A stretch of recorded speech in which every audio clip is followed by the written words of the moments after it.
macizo de Sierra Nevada no solo ejerce una poderosa atracción para los montañeros y los esquiadores. La comarca de las Alpujarras, desde época morisca, ha servido de refugio para un buen número de personas que han buscado en este hermoso y abrupto paisaje la paz y el recogimiento que no es posible encontrar en las ciudades.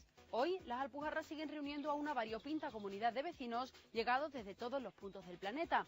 Parece ser que han encontrado aquí un lugar donde reconciliarse con la naturaleza y además empezar proyectos de vida alternativos.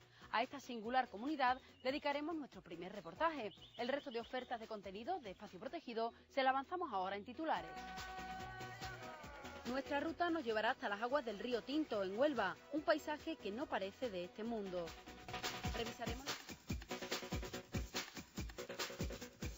Nuestra ruta comienza en la localidad onubense de Nerva, en esta antigua estación de ferrocarril del siglo XIX. Unos 6 kilómetros nos separan del nacimiento del río Tinto, un enclave resguardado por un paisaje espectacular marcado por la explotación minera sin límites que se ha llevado a cabo durante siglos en estas tierras. Además, declarado paisaje protegido por la Consejería de Medio Ambiente en 2004. Esta estación de ferrocarril, reformada por la Fundación Río Tinto, es actualmente un centro de interpretación de la naturaleza dedicado a la educación ambiental.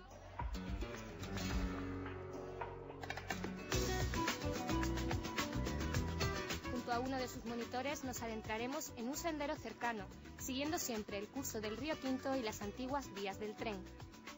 Pablo nos explica cuáles serán las paradas de esta ruta en la que caminaremos en dirección al nacimiento del río.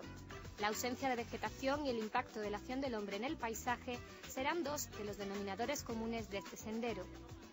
Esta estructura que tenéis aquí delante es el malacate de Pozo Rotilio. Es uno de los malacates que existían en esta zona para la minería de interior, la que se hace debajo de la tierra, no a cielo abierto, con galerías, túneles. Esta enorme estructura, para lo que servía, era para subir y bajar de la mina, tanto trabajadores, para lo que existía un ascensor, como minerales, para lo que existía otro. Se internaba a una gran profundidad dentro de la mina. La minería ha sido la principal fuente de riqueza de estas tierras, pero también la causa de la grave deforestación que ha sufrido la zona, en la que la poca vegetación que resiste ha tenido que adaptarse a unas condiciones de vida extremas. Hace siglos que los madroños, los lentiscos y los mirtos desaparecieron de estos parajes. Los arbustos que quedan son auténticos supervivientes. Bueno, esto que tenéis por aquí son arbustos típicamente mediterráneos. Toda esta zona, como hablaremos después, estaba cubierta de un matorral y un bosque mediterráneo como puede existir en otras muchas sierras. Sin embargo, lo que queda aquí son solo algunos reductos, solo las especies más duras, más resistentes y que se adaptan mejor a todo tipo de condiciones. Esta, por ejemplo, es un Cistuladanifer, es Jara pringosa. La vais a distinguir muy bien porque tiene una hoja larga, estrecha, brillante, porque si la tocáis es pegajosa. Venid por aquí, acercaros. Está totalmente pegajosa, ¿vale? Incluso le llaman la tirita del campo. Junto a la jara, una solitaria encina nos recuerda que estas lomas, modeladas por la erosión, estuvieron pobladas por especies autóctonas. Ahora el árbol con más presencia en estas tierras es el pino de Flandes, gracias a las repoblaciones que desde principios de siglo se han realizado en la zona. Sin embargo, ni siquiera estas especies tan fuertes crecen con normalidad en una tierra con altos niveles de hierro y azufre. Si hacemos un esfuerzo de imaginación, toda esta zona era antiguamente bosque mediterráneo, igual que existe en otras sierras de Andalucía. La particularidad era únicamente que existía el río Tinto, un río rojo, un río ácido. Esta zona, lo que era muy rica en minerales, tenía un gran contenido, estamos dentro de la faja pirítica ibérica.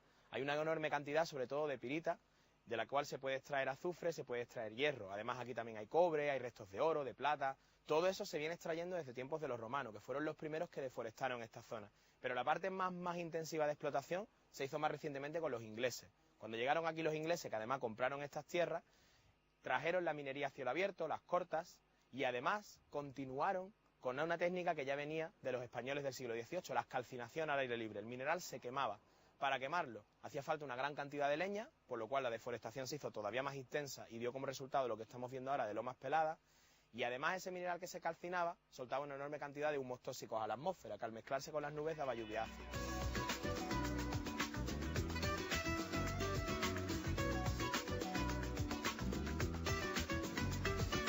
En la cuenca minera de Huelva se dieron los primeros episodios de lluvia ácida e incluso las primeras protestas sociales de índole medioambiental.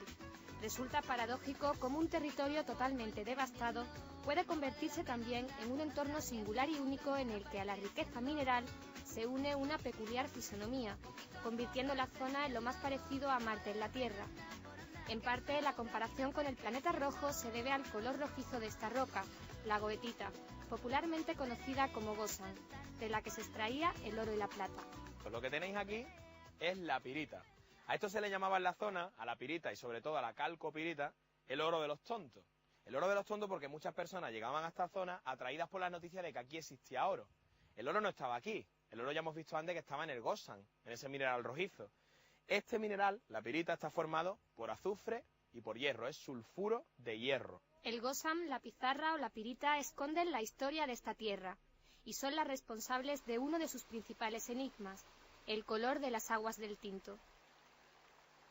Aquí tenemos ya al gran protagonista de este paisaje, a lo más único que existe aquí, el río Tinto. El río Tinto es un río rojo, un río con una gran acidez. Si el pH del agua pura es 7, el río Tinto está entre 2 y 3 en todo su curso. Y un río que arrastra una enorme cantidad de metales. Se pensaba que era un río sin vida, no tiene peces, no es bueno tampoco para la vida de anfibios ni de insectos, y apenas tiene vegetación en su ribera, si no es por ese arbusto que vemos por ahí, que es muy especial porque es un endemismo. Es la Erica andevalensis, el brezo de las minas, que solo vive en esta zona y es capaz de aguantar esos suelos ácidos. El río, como os decía, se pensaba que no tenía vida. Hasta que hace ya algunos años, científicos españoles, con Ricardo Amilja a la cabeza, describieron en ese río, en cada una de estas charcas, todo un ecosistema de microorganismos. Los más importantes son bacterias y algas que se alimentan de los componentes de las rocas, principalmente del azufre, algo que potencia la acidez de las aguas del Tinto. Pues este río que estáis viendo, que estáis conociendo hoy, es objeto de estudio de la comunidad científica, de científicos españoles, del Centro Español de Astrobiología, pero también de la NASA, que ha puesto aquí su atención tras descubrir que hay bacterias muy similares a las que podría haber habido en un pasado o incluso podrían seguir existiendo en la actualidad, de confirmarse que hay agua y que hay vida. Bacterias que se alimentan del hierro que hay también en ese planeta que por algo se llama planeta rojo. Aquí se está desarrollando el proyecto Marte, con científicos que se dedican a estudiar esta vida que hay aquí en el río Tinto. Y ahora, si os parece, pues nos metemos en la mina. El cese de la actividad minera ha obligado a las poblaciones de la mancomunidad a reorganizar su fuente de riqueza en torno al turismo y a la gestión del patrimonio ambiental. Estamos en Peña de Hierro, es una mina cuyos primeros trabajos se remontan sobre todo a periodo romano, pero donde realmente se va a realizar una explotación a gran escala a raíz de la llegada de la segunda compañía británica a la zona de Río Tinto. El túnel en el que estamos es un túnel antiguo de transporte, es un túnel que servía para ir transportando los materiales que se obtenían en el interior de la mina, tanto de la mina subterránea como de la mina a cielo abierto, hacia la parte exterior, concretamente hacia la zona de tratamiento industrial de mineral. Aparece construido a 50 metros de profundidad con respecto a la superficie y se ha rehabilitado recientemente para realizar a través de él visitas turísticas. Concretamente, Corta Peña de Hierro es una de las minas a cielo abierto más pequeñas. Sin embargo, fue una de las que se sacaron minerales de mayor pureza.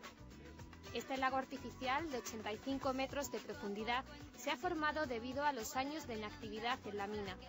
Desde el mirador superior, la visión de la Corta aún es más espectacular. Poquito a poco entendiendo que no vale la pena andar por andar, que es mejor caminar para ir creciendo. Nuestro trayecto termina en el nacimiento del río Tinto, en pleno corazón de la Sierra de San Cristóbal.